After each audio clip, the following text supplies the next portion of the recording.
The decimal form of 45 plus 1 by 10 plus 2 by 100 plus 3 by 1000. അപ്പോൾ ഇതെല്ലാം നമ്മൾ add ചെയ്ത് ഇതിന്റെ ഫൈനൽ ആൻസർ ഡെസിമലിൽ എഴുതണം. അപ്പൊ ഇത് എങ്ങനെയാണ് ചെയ്യുന്നതെന്ന് നോക്കാം.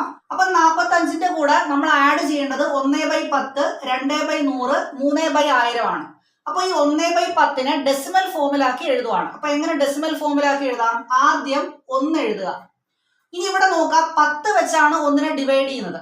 അപ്പൊ ഇവിടെ 10ല് ഒരു 0 ആണുള്ളത്. അപ്പം ഒരു പ്ലേസ് ലെഫ്റ്റിലോട്ട് മൂവ് ചെയ്ത് ഡെസിമൽ പോയിന്റ് ഇടുക. എന്നിട്ട് ഒരു 0 കൊടുക്കുക. അപ്പൊ 0.1 ആണ് 1/10ന്റെ ആൻസർ. പ്ലസ് 2/100. 2/100നെ എങ്ങനെ ഡെസിമലിൽ എഴുതാം?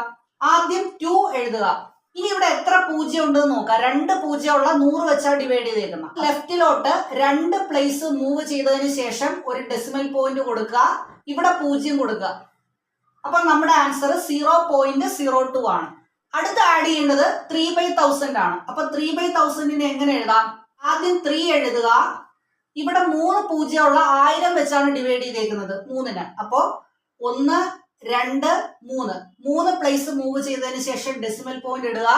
ഇവിടെ രണ്ടിടത്തും 0 കൊടുക്കുക. അപ്പോ 0.003 ആണ് ആൻസർ. ഇനി ഇതെല്ലാം കൂടെ നമ്മൾ എന്ത് ചെയ്യുവാണ്? ആഡ് ചെയ്യുവാണ്. അപ്പോൾ ഡെസിമലിലുള്ള നമ്പേഴ്സിനെ എങ്ങനെയാണ് ആഡ് ചെയ്യുന്നതെന്ന് നോക്കാം. 45നെ നമ്മൾ ഡെസിമലിൽ എഴുതുമ്പോൾ 45.000 എത്ര 0 വേണമെങ്കിലും എഴുതാം. ഇവിടെ നിങ്ങൾ നോക്കുക, ഇവിടെ ഡെസിമൽ പോയിന്റിന് ശേഷം 3 പ്ലേസ് ഉള്ള സംഖ്യകൾ വരെ ഉണ്ട്. അപ്പോൾ ആഡ് ചെയ്യണമെങ്കിൽ നിങ്ങൾ എന്ത് ചെയ്യുക? 3 0 കൊടുക്കുക. ഈ ഡെസിമൽ പോയിന്റിന് നേർക്ക് താഴെ തന്നെ അടുത്ത ഡെസിമൽ പോയിന്റ് ഇടുക. അടുത്ത സംഖ്യ 0.1 ആണ്. അപ്പൊ ഈ ഡെസിമൽ പോയിന്റിന് മുമ്പ് വന്നിരിക്കുന്നത് 0 ആണ്. അത് ഈ 5ന് തൊട്ട് താഴെ തന്നെ വരുന്ന രീതിയിൽ 0 എഴുതി. ഇവിടെ ഡെസിമൽ പോയിന്റിന് ശേഷം 1 ആണ്. അത് ഈ 0ന് നേർക്ക് താഴെ തന്നെ 1 എഴുതി. അടുത്തത് 0.02.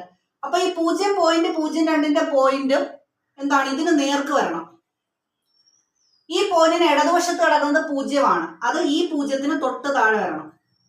ഇനി വലതുവശത്ത് 0ഉം 2ഉം ആണ്. അത് 0, 2. 0 ഈ 1ന് താഴെ വരണം. 2 ഈ 0ന് നേർക്ക് താഴെ വരണം. അടുത്ത സംഖ്യ 0.003.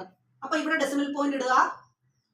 ഇതിന് ഇടതുവശത്ത് 0, 0, 3. ഇവിടെ ഡെസിമൽ പോയിന്റിന് ശേഷം എല്ലാ സംഖ്യകളിലും 3 സ്ഥാനമാക്കാൻ വേണ്ടിയിട്ട് ഞാൻ ഇവിടെ ഒരു 0 കൊടുത്തു, ഇവിടെ 2 0 കൊടുത്തു. ഇവിടെ 0 കൊടുത്തില്ലേലും പ്രശ്നമൊന്നുമില്ല. എന്നിട്ട് എന്ത് ചെയ്യുക? കൂട്ടുക. അപ്പൊ ഇവിടെ 3, 2, 1.54. അപ്പൊ നമ്മുടെ ആൻസർ 45.123 ഓപ്ഷൻ സി ആണ്.